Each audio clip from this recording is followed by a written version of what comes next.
A continuidad, el doctor Jaime García Guerra, él es médico cardiólogo pediatra con una subespecialidad en ecocardiografía, nos va a hablar de la utilidad y las limitantes del ecocardiograma.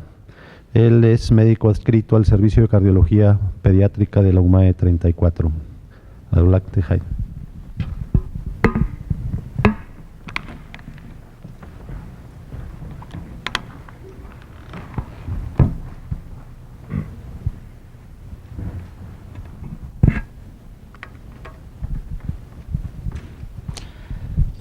Pues buenos días, muchas gracias por la invitación al comité organizador.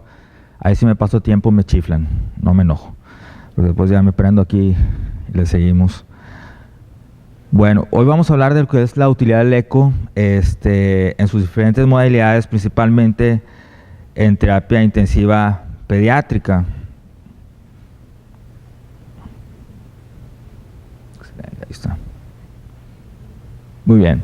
La principal solicitud que recibimos generalmente de terapia intensiva para un ecocardiograma, pues principalmente es medir la FEV. Dime la FEV, a ver cómo está, ahí vemos cómo está la función ventricular. La segunda es ver si no hay datos de endocarditis. Pero un estudio ecocardiográfico va más allá de una función ventricular sistólica, ¿verdad? Y sobre todo ahora que ya tenemos nuevas modalidades que nos permiten mejor diagnóstico en las diferentes patologías cardíacas, no cardíacas, en terapia intensiva pediátrica. Es un estudio, lo principal, que no es invasivo. Y es un estudio no invasivo de elección para determinar información que nos va a concernir sobre el estado mecánico, hemodinámico y estructural, en este caso cardíaco, en cuanto a las cardiopatías, y nos proporciona información muy valiosa sobre la respuesta al manejo que estamos dando a nuestros pacientes en terapia intensiva pediátrica. Entonces, ¿cuáles son los usos en sí del eco en terapia intensiva? No solamente a veces es medir la fracción de eyección. Tenemos sobre todo pacientes con estabilidad hemodinámica, valorar la función ventricular, estado hipovolémico, taponaje cardíaco, tromboembolismo pulmonar, disfunción valvular severa, cortocircuitos intracardíacos, endocarditis infecciosa, paro cardiorrespiratorio, en posición de marcapasos, cuando estamos buscando una fuente de émbolos, una hipoxemia inexplicada, que ahorita vamos a ver un ejemplo, endocarditis infecciosa y complicaciones postquirúrgicas, sobre todo a nivel cardiovascular. Entonces es una lista muy grande de patologías en la que entra lo que es el ecocardiograma como un estudio pues no invasivo y que nos debe dar la pauta para que no sea un estudio, no es un lujo ya el eco en terapia intensiva, es una necesidad y debemos tenerla ahí como parte fundamental de nuestras terapias. ¿Qué ventajas tiene este estudio? Bueno, que es un estudio que está al lado de la cama del paciente, ¿sí? Es un estudio seguro, reproducible y relativamente económico. Como habíamos comentado, no es invasivo. Se pueden realizar estudios seriados para determinar cómo vamos con el manejo, cómo vamos con el pronóstico del paciente, y es ideal para evaluar la función miocárdica. ¿Qué desventajas tenemos? Como podemos ver ahí, una de las ventajas más importantes, bueno, dentro de cada terapia hay terapias que tienen espacios muy amplios para poder meter un ecocardiograma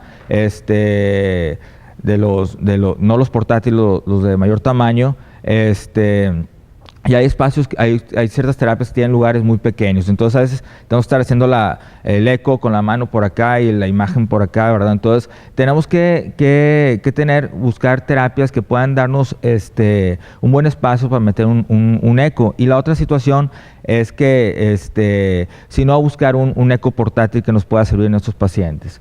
Otra ventaja es, vemos cómo este chaparrito que tenemos aquí está lleno de tubos, está lleno sobre todo los parches como que los ponen en donde vamos a hacer el eco así de forma intencionada a veces, ¿no? Entonces nos complica bastante hacer los estudios. La ventaja también en pacientes postquirúrgicos tempranos es de que las imágenes son muy difíciles, de muy difícil adquisición, y generalmente podemos tener una compresión excesiva en el área subcostal, que esto puede estabilizar al paciente si estamos mucho tiempo ahí haciendo el estudio, ¿verdad? Aquí vemos lo que les comentaba, es una terapia con un espacio amplio y en sí tenemos el eco ahí hasta el fondo, ¿verdad? Que es un espacio muy pequeño que nos dan en ocasiones para poder manejar. ¿Y cuál es el reto? yo creo que el reto principal para cualquier ecocardiografista que haga una terapia intensiva postquirúrgica cardíaca es las imágenes. Poder adquirir unas imágenes de buena calidad que a veces se nos dificulta por el estado, que el tórax está abierto, el paciente, o que tenemos pues imagen muy difícil porque ya es un paciente que ha sido operado 2 o 3 veces, ya hay adherencias, fibrosis en el área external y nos dificulta bastante las imágenes, ¿verdad? Y sobre todo interpretación de rápidos cambios fisiológicos y hemodinámicos que vamos a tener en los mismos, ¿verdad? Dentro de algunos complementos que podemos tener en pacientes que tenemos una difícil ventana, bueno, pues puede ser el estudio con contraste. El estudio con contraste nos puede dar una idea de lo que es la función ventricular de una forma cualitativa o cuantitativa, ¿verdad? Si podemos tener ese acceso y ver cómo vamos delimitar sobre todo a nivel de miocardio ventricular, ¿verdad? Entre los usos que tenemos para el eco en la terapia intensiva, uno es aquellos pacientes que están inestables hemodinámicamente, y un ejemplo claro es el shock séptico. El shock séptico por definición es un estado hiperdinámico, ¿verdad? Que en ocasiones podemos tener un paciente con una FEBI de 85, 90% y generalmente podemos pensar que entre más alto el FEBI es mejor, y no, ¿verdad? Una fracción de eyección alta nos habla también de un probable bajo gasto que vamos a tener en nuestros pacientes. Entonces, generalmente en ocasiones podemos tener un gasto normal o alto. Y otra situación cuando hacemos un eco en pacientes que tienen un shock séptico es que resistencias vasculares periféricas son bajas. Entonces nos pueden dar una fracción de eyección normal, pero al momento de manejar los inotrópicos en ellos, aumentamos la poscarga y la fracción de eyección y la función miocárdica va a disminuir. Aquí tenemos un paciente que se manejó en terapia intensiva por un choque séptico. Hizo datos, ya hubo necesidad de manejar más ventilador, hizo una infección respiratoria, una neumonía de difícil manejo, y podemos ver cómo el colapso de la vena cava inferior es menor del 50%, lo que nos habla de una vena cava inferior aumentada por un ventrículo derecho, por un proceso restrictivo y un flujo retrógrado a nivel de las suprahepáticas. Posteriormente, en la imagen de abajo, a ver si podemos, bueno, no sé cómo se mueve. Aquí en la imagen podemos ver, tenemos un subcostal, un parasternal corto, donde estamos viendo ventrículo derecho, ventrículo izquierdo, y la curvatura normal es como un círculo del ventrículo izquierdo, y vemos que tanto en diástole, en sístole, el septum está bombando hacia la izquierda. Esto nos habla de que la presión o es sistémica o suprasistémica al ventrículo izquierdo. Entonces nos habla de una hipertensión pulmonar severa. Aquí tenemos el mismo paciente previo al manejo. Se tuvieron que usar vasodilatadores pulmonares para su manejo, aparte de todo el manejo de antibióticos y demás para su proceso infeccioso. Posterior al manejo ya vemos que recuperó la función ventricular con una mejoría notable. Y uno de los aspectos más importantes, y aprovechando ya que tenemos todas las modalidades nuevas que comentó el doctor Teo Contreras en cuanto a la función ventricular, es hacer un buen estudio de función ventricular en nuestros pacientes, no solamente ver una fracción de eyección, porque hay que acordarnos que el 50% de los pacientes con una disfunción diastólica va a tener una función sistólica normal. Entonces nos van a estar pasando varios detalles que probablemente con manejo dinámico en terapia intensiva podemos hacer que nuestro paciente mejore de una forma más rápida. Aquí tenemos un ejemplo de 2 pacientes. Un paciente en la terapia intensiva del lado izquierdo sin una patología cardiovascular y un paciente del lado derecho que tuvo una miocardiopatía, tuvo una infección viral 3 meses antes, hizo una miocarditis y posteriormente hizo una miocardiopatía dilatada. Podemos ver que la función cualitativa del lado izquierdo se ve con una buena contractilidad, y del lado derecho vemos que hay una hipoquinesia global en el ventrículo izquierdo. Posteriormente, en un eje parasternal corto, podemos ver cómo la contractilidad que les mencionaba, esto es lo que veíamos en el paciente previo de la hipertensión pulmonar, cómo debe ser una contracción global sincrónica en todo el ventrículo, pared anterior, pared posterior, y aquí sí vemos en el lado derecho nuestro paciente con una miocardiopatía, que tiene de hecho se ve una cierta disincronía intraventricular con una hipoquinesia y aquinesia en ciertos segmentos del ventrículo. El paciente de la izquierda tiene una fracción de eyección de 60% y nuestro paciente del lado derecho con la miocardiopatía tiene una fracción de expulsión del 29% con un diámetro diastólico 53 milímetros de mercurio, que para la edad del paciente estaba muy aumentado. Posteriormente, haciendo una función diastólica, podemos ver que nuestro paciente tiene un patrón una disfunción diastólica grado 1 con un flujo retrógrado de la onda A de las venas pulmonares mayor de 35 centímetros por segundo, que nos habla de una presión telediastólica indirecta mayor de 15 milímetros de mercurio en el ventrículo izquierdo. Entonces un día nos vamos dando cuenta de la función de precarga y poscarga que está manejando nuestro paciente y una velocidad de propagación disminuida que nos habla de una función sistólica, como ya hemos visto, también comprometida. Posteriormente, usando ya las nuevas técnicas, bueno, no tan nuevas, son desde el 2001 para la fecha, pero ya manejándolas en terapia intensiva pediátrica, vemos que estamos usando un Doppler tisular donde estamos haciendo un corte a nivel del anillo mitral y podemos ver que en cierta forma se ven muy similares los dos pacientes, pero si ponemos atención en cuanto a las velocidades, este paciente de su izquierda tiene una velocidad en la onda E', que es el llenado temprano, el ventrículo izquierdo, de 20 centímetros por segundo, comparado con el lado derecho, a su derecha, que tiene una velocidad de 7 centímetros por segundo. Entonces la función diastólica está comprometida y podemos ver cómo el miocardio se está contrayendo de una forma más lenta, ¿verdad?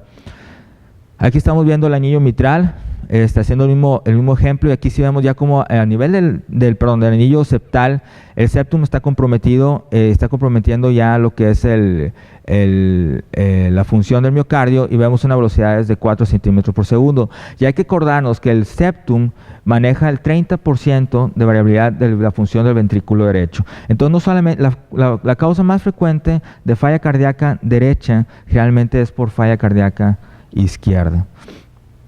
Ahora, usando las nuevas técnicas que nos permiten no solamente ver la función longitudinal como el Doppler tisular de la función miocárdica ventrículo izquierdo, sino nos permite ya ver lo que es la longitudinal, circunferencial y radial a nivel del ventrículo. Vemos cómo nuestro paciente a su izquierda, que es un paciente con corazón sano, vemos cómo hay una sincronía total en cuanto al strain, que es el porcentaje de deformación de nuestras fibras cardíacas, y vemos que está de una forma uniforme. Y nuestro paciente con una miocardiopatía dilatada, vemos cómo están comprometidas todos los sectores a nivel del ventrículo izquierdo, pero principalmente la pared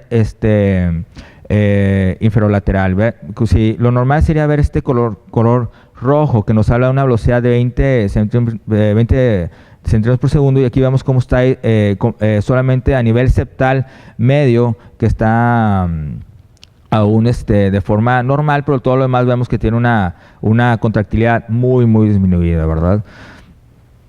Y aquí podemos ver cómo hay totalmente una disincronía intraventricular, lo que comentábamos previamente solamente con la imagen cualitativa. Posteriormente, viendo el método de AFI, que es un método muy sencillo que nos permite, si la máquina tiene software, hacerlo al lado del paciente. No tenemos que llevar toda esta información fuera de línea o offline, que nos toma ya 30, 40 minutos procesar las imágenes. Esto nos toma 2 minutos en poder tomar 4 cortes a nivel de miocardio y poder hacer un AFI, que es que nos va a hablar de los segmentos del ventrículo izquierdo y nos va a hablar exactamente cuáles son los que están comprometidos, como llamamos, con nuestro paciente. Otra causa importante de solicitar un eco a terapia intensiva es valorar si no hay un taponamiento cardíaco. ¿Cuáles son las causas más frecuentes? Una perforación miocárdica secundaria a intervenciones, que sea colocar un catéter vía central, colocar un marcapasos, también por un hematoma compresivo tras una cirugía cardíaca, un traumatismo penetrante o contuso, y afectación pericárdica por enfermedades metastásicas u otros procesos sistémicos, ¿verdad? Y aquí nuestro reto es ¿qué paciente está comprometiendo hemodinámicamente o qué derrame compromete hemodinámicamente a nuestro paciente? Entonces, en esto nosotros tenemos que tomar varios parámetros ecocardiográficos para decidir si el paciente está teniendo un compromiso hemodinámico o no, aparte de la clínica y del monitoreo que se está haciendo en terapia intensiva, ¿verdad? Aquí vemos cómo hay un derrame global, este es el ventrículo izquierdo, y es un derrame global en nuestro paciente, donde vemos que está comprometido y hay un colapso. ¿Qué quiere decir esto? Que la pared del atrio derecho y del ventrículo derecho están prolapsando hacia adentro de la cavidad, lo que nos habla de que la presión dentro de la cavidad pericárdica está siendo mayor que la presión de las cavidades derechas, ¿verdad? Y esto nos compromete el retorno venoso cardíaco y, por supuesto, el gasto cardíaco. Entonces, una forma que nosotros usamos para ver si está haciendo forma, uno es el colapso diastólico y otra es si el colapso auricular derecho dura más de un tercio en el intervalo RR, y eso nos habla ya de un proceso en cuanto a un colapso severo, que tenemos que llegar a hacer una pericardiocentesis o una ventana pericárdica, dependiendo el caso, ¿verdad? Y otra es por medio del flujo inspiratorio tricuspídeo, ¿verdad? Que si es menor esa diferencia menor del 25%, nos habla también de un colapso diastólico importante de nuestras cavidades derechas. Otros procedimientos que podemos utilizar en cuanto al eco en terapia intensiva es para ver los cortocircuitos intracardíacos o extracardíacos. Aquí arriba a su izquierda tenemos un paciente con un corazón completamente estructuralmente normal, ¿verdad? Y se hace una inyección en cualquier vía periférica con glucosado al 5%, que nos da mejor contraste, y vemos cómo el flujo se mantiene en cavidades derechas. Estas burbujas miden aproximadamente 8 o 9 micras comparados con 4 o 3 micras a nivel pulmonar, entonces se destruyen a nivel pulmonar, no pasan al lado izquierdo. Entonces no debe haber ninguna burbuja a nivel izquierdo de nuestro corazón. Sin embargo, aquí en la porción inferior derecha podemos ver cómo está inyectando el paciente y vemos cómo hay un cortocircuito, y fíjense bien que es el primero o segundo latido que tenemos, y es por un defecto que tenemos tanto a nivel auricular como ventricular residual. Aquí vemos el parche, pero sí hay un defecto ahí que quedó residual en nuestro paciente. Este caso es un paciente con una hipoxemia crónica, que se le hace un estudio ecocardiográfico, pues no demostramos una lesión intracardíaca estructural, y el paciente sigue con hipoxemia. Se hace un disparo con burbujas y podemos ver cómo después del cuarto o quinto latido empieza a pintar al lado izquierdo. ¿Qué quiere decir esto? Que no es un cortocircuito intracardíaco, sino que esto fue un cortocircuito extracardíaco, ya sea por una malformación arteriovenosa a nivel hepático, portal, pulmonar o tal vez cerebral, ¿verdad? Entonces esto tenemos que hacer este tipo de estudios en todos los pacientes que tengamos sospecha de malformaciones arteriovenosas, y sobre todo en los pacientes que hemos llevado a cirugías de Glenn, porque entre más tiempo pasemos evaluando un Fontan, más malformaciones pueden hacer y más hipoxémicos podemos tener a nuestros pacientes ahí en terapia, ¿no? Aquí tenemos un paciente con una transposición que fue llevado a una cirugía de Senning. Esa cirugía es llevar el flujo venoso hacia las cavidades izquierdas, como podemos ver el ventrículo que está localizado a la izquierda, y más sin embargo, si vemos en la primera inyección cómo se pinta muy bonito el lado izquierdo, pero pasan burbujas hacia nuestro lado derecho. Eso nos habla de que hay un defecto a nivel del parche intracardíaco, y que por ahí estamos teniendo un cortocircuito. Muy bien, también el eco nos sirve para ver la función valvular, ¿verdad?, de las distintas válvulas. Aquí tenemos un ejemplo de un paciente que sale de terapia intensiva, se le hace una plastía mitral y aún así vemos que queda con un gradiente importante a nivel de la mitral. Posteriormente se vuelve a meter a quirófano y podemos ver ya cómo sí queda con una insuficiencia leve a moderada en cuanto a la válvula, pero ya el gradiente o el flujo anterorado se ve con menos turbulencia a nivel de la válvula mitral. Otro, como comentábamos, otra de las peticiones muy frecuentes son búsqueda de endocarditis. Aquellos pacientes que han tenido, y que cada vez son más frecuentes, porque son pacientes que han tenido más de 3 semanas internados, sobre todo en las terapias neonatales, ¿verdad? Ya invasivos. Aquí podemos ver si tenemos, déjame ver si puedo poner pausa aquí. Aquí tenemos una vegetación a nivel de la valva anterior de la mitral. Aquí tenemos una pequeña vegetación en un paciente que no es un paciente posquirúrgico cardíaco, simplemente es un paciente que estuvo en terapia intensiva y dio datos ya de sepsis generalizada. Se le hace un eco para descartar alguna vegetación y vemos que tiene ahí en la valva anterior de la mitral. Y tenemos otro paciente que también con intervento prolongado a nivel de terapia intensiva y vemos que hace un trombo en el atrio derecho, un catéter que tenía ahí subclavio. En ocasiones el eco transtorácico es limitado para ver trombos menores de 2 milímetros, por eso tenemos que en ocasiones, si tenemos el transductor adecuado, apoyarnos con un eco transesofágico para poder, si tenemos la sospecha de trombos o que el paciente esté haciendo émbolos a nivel sistémico, buscarlo intencionalmente mediante un eco transesofágico. Ahora sí, hablando un poquito de cirugía cardiovascular, ¿cuáles son las alteraciones hemodinámicas posquirúrgicas que vamos a buscar con el eco? Bueno, uno es el taponamiento cardíaco que ya hemos comentado, una disfunción miocárdica, a ver cómo va nuestro paciente, una hipovolemia inducida por hemorragia, arritmias sostenidas o defectos anatómicos residuales, que esa es la causa, yo creo, principal, secundaria después de la función miocárdica en nuestros pacientes. Y esta pregunta puede ser ya hacia los intensivistas, ¿verdad? ¿En qué casos y cuándo realizar el primer estudio ecocardiográfico? ¿Cuál es el primer estudio que nos va a dar más información en nuestros pacientes? Aquel que se realiza a los 30 minutos de haber llegado a terapia intensiva, a las 6 horas, 12 horas, 24 horas o 2 días.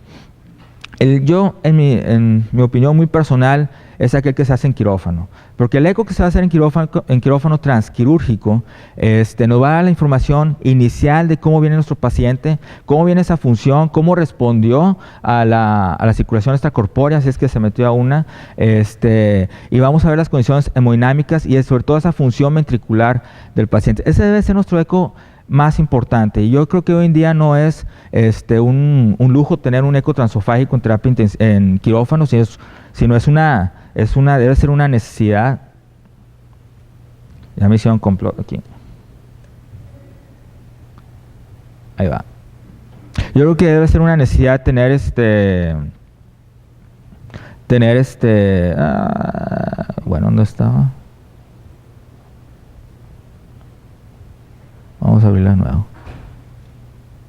Yo creo que debe ser una necesidad tener ese estudio en quirófanos para que ya cuando llegue al intensivista, el intensivista ya puede saber 5 o 10 minutos antes de que llegue el paciente en qué condiciones viene el paciente de quirófano, ¿verdad? Y no estar ahí cuando recibe el paciente investigando, ¿verdad? Y mediante los estudios paraclínicos estar viendo las condiciones de cada uno de ellos. Vamos a ver.